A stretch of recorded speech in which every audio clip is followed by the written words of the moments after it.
Coucou les petits loups, bienvenue sur la chaîne, merci d'être encore là avec moi pour vous raconter l'histoire des Cloufs. Donc pour vous resituer un tout petit peu, au début de la dernière vidéo, voilà, je vous ai raconté l'histoire des Cloufs quand ils arrivent sur Terre, la fusion qu'ils ont avec des humaines, et puis il y a aussi le temps où justement je disais que c'était triste en même temps que c'était joyeux d'un autre côté. Donc c'était dur pour moi en tous les cas de le tourner de la bonne façon. Et là on arrive donc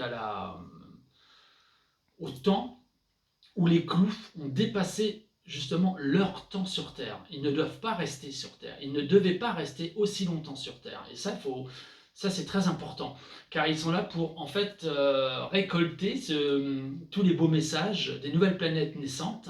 Et ils doivent prendre la flore, la faune, les êtres vivants, les êtres qui voyagent, qui arrivent. Donc ils voyagent à travers la planète de leur planète Clouféen. Ils voyagent à travers la planète quand une planète lance ou un SOS ou leur dit voilà je suis prêt, voilà, Gaïa n'est pas la seule, hein, on est sur un être vivant, on marche sur un être vivant. Donc du coup ils sont restés trop longtemps, ils ont eu leurs enfants et ils doivent repartir. L'appel est là, ils doivent repartir pour continuer à justement à faire la récolte des informations sur les autres planètes. Du coup, ils vont voir leurs enfants avec voilà, papa, maman, les enfants, et ils racontent une histoire, leur histoire, pourquoi ils sont sur Terre, comment ils sont arrivés sur Terre, et quel est le but en fait de leur travail. Voilà. C'est pas vraiment un travail, mais sur Terre on appelle ça un travail. Et ensuite, tout doucement, ils transmettent aux enfants tout leur savoir. Tout leur savoir. Donc il y a une fusion qui se fait, en fait par énergie. Donc il y a la captivation des enfants et ils envoient par onde et par énergie vibratoire, ils envoient donc les messages. Les enfants sont captivés, ils apprennent. Alors ça dure à peu près, on va dire, pas loin d'une année où vraiment ils leur donnent toutes les informations. Et une fois que les informations sont bien acquises chez les enfants, là il y a quelque chose d'autre qu'ils doivent leur dire. Et c'est là, c'est ce que je disais, c'est triste et pas en même temps, pas triste en même temps. Mais ce qui est triste, c'est qu'il leur dit voilà, on va devoir repartir. Et au moment où il leur dit on va devoir repartir, vous pensez bien que les Cloufs, ils sont pas très joyeux. Mais ils comprennent, parce qu'ils ont les informations, ils savent quel est le but des Cloufs. Mais le problème, c'est que les Clouféens sont comme les êtres humains, éternels. C'est-à-dire qu'ils ne vieillissent pas.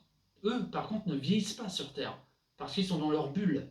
Les humaines, elles, vieillissent. Donc ils ont déjà commencé à vieillir. Et donc ils décident, au lieu de repartir, eux les Clouféens, seuls, ils décident de repartir avec les mamans. Donc, double, double choc, mais en tout cas révélation pour les Cloufs qui doivent accepter cela. Les mamans acceptent, si les Cloufs acceptent, qu'elles peuvent repartir avec leur mari, et les Clouféens, très intelligents, voilà, très développés, ils disent oui, il n'y a pas de souci, on comprend très très bien. Et du coup, ils décident donc de fusionner avec les mamans, donc ils ne deviennent qu'un, comme l'univers, nous ne sommes qu'un, et repartent sur leur planète. Et au moment où ils repartent sur leur planète, les Cloufs, en fait, se retrouvent un peu seuls, et même, voilà, un peu parce qu'ils sont quatre quand même, heureusement.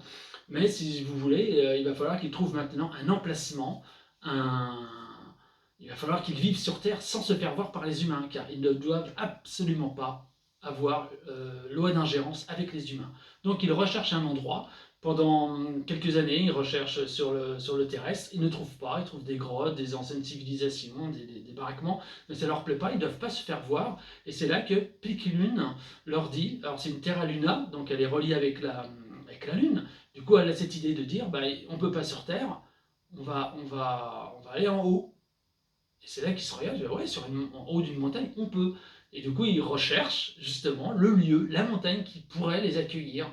Et en marchant sur toute la chaîne himalayenne, là, entre deux montagnes, s'ouvre une belle montagne mystérieuse. Ils la trouvent vraiment différente des autres et ils décident d'y aller tout de suite. Donc ils se projettent, donc ils font de la décorporation et ils peuvent ainsi d'aller à un endroit à un autre.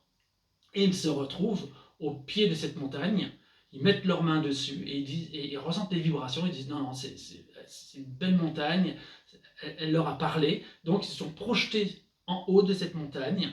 Et en haut de cette montagne, eh ben, ils ont tout de suite vu qu'il y avait du potentiel pour construire tout un monde, un univers, parce que, bien sûr, leur but sur Terre est de créer encore, encore et encore, et de... Enfin, je ne peux pas trop dire pourquoi, parce qu'il y a l'autre, je vais vous raconter la suite après, mais sachez qu'ils sont restés sur cette planète, sur notre planète, en haut d'une montagne qui, à l'heure actuelle, est appelée le mont Kailash, dans l'Himalaya, entre le Tibet et l'Himalaya. Voilà, je vous dis à bientôt. Je vous raconterai donc la suite des Klouf dans le prochain opus. Et je vous dis namasté, que la vie soit couleur, prenez soin de vous.